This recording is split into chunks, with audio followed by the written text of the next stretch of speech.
আলহামদুলিল্লাহ, মাশা আল্লাহ। বাংলাদেশ জামাতে ইসলামীর বর্ষিয়ান সংসদ সদস্য জনাব শাহজাহান চৌধুরী সাহেব জাতীয় সংসদের অধিবেশনে বক্তব্য দেওয়ার আগে তিনি ওসিলা দরুদ শরীফ পাঠ করলেন।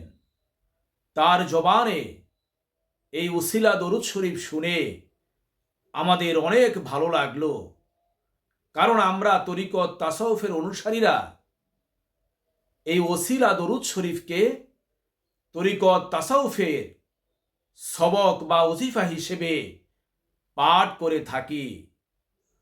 অনেকে না বুঝে অজ্ঞতার কারণে এই উসিলা বা ওসিলা দরুদ শরীফকে বিদাত, শিরক বলে থাকে। এটা তাদের অজ্ঞতা, মূর্খতা, এটা তাদের গুমরাহি। আসলে এই উসিলা বা উসিলা দরুদ শরীফ হচ্ছে মহান আল্লাহ এবং তার রাসূল সাল্লাল্লাহু আলাইহি ওয়াসাল্লামের বাণী মোতাবেক মহান আল্লাহ রাব্বুল আলামিনের খাস ইবাদত।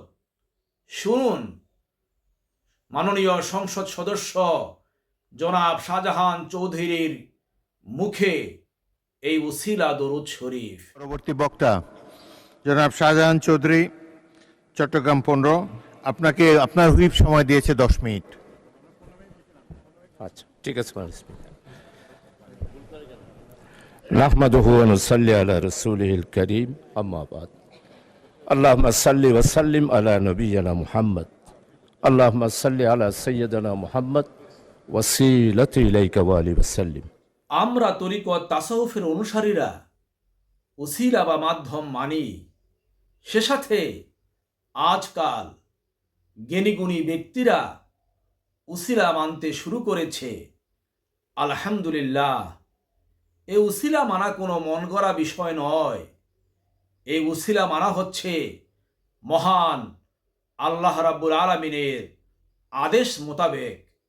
কারণ মহান আল্লাহ রাব্বুল আলামিন পবিত্র কুরআনুল কারীমের সূরা মায়েদার 35 নম্বর আয়াতে কারিমায় ইরশাদ করেছেন, অবতাগু ইলাইহিল ওয়াসিলাতা ওয়াজাহিদু ফি সাবিলিহি লাআল্লাকুম তুফলিহুন। অর্থাৎ তোমরা আল্লাহর নৈকট্য লাভের উদ্দেশ্যে উসিলা বা মাধ্যম অন্বেষণ করো আর তার পথে সাধনা করো, তাহলে তোমরা সফল কাম হবে।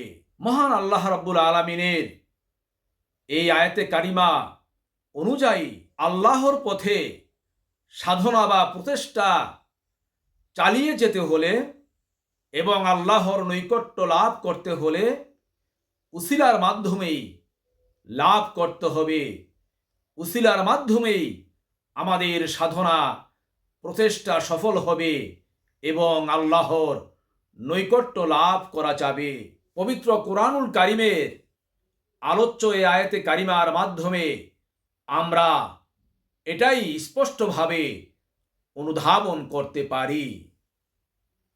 তাহলে উসিলাকে, উসিলা হচ্ছেন মহান আল্লাহর নবী, আমাদের প্রিয় নবী হযরত মুহাম্মদ সাল্লাল্লাহু আলাইহি ওয়াসাল্লাম এবং তার খাস অনুসারী হক্কানি পীর মাশায়েখ, হক্কানি পীর মুর্শেদ এবং আউলিয়ায়ে কেরাম।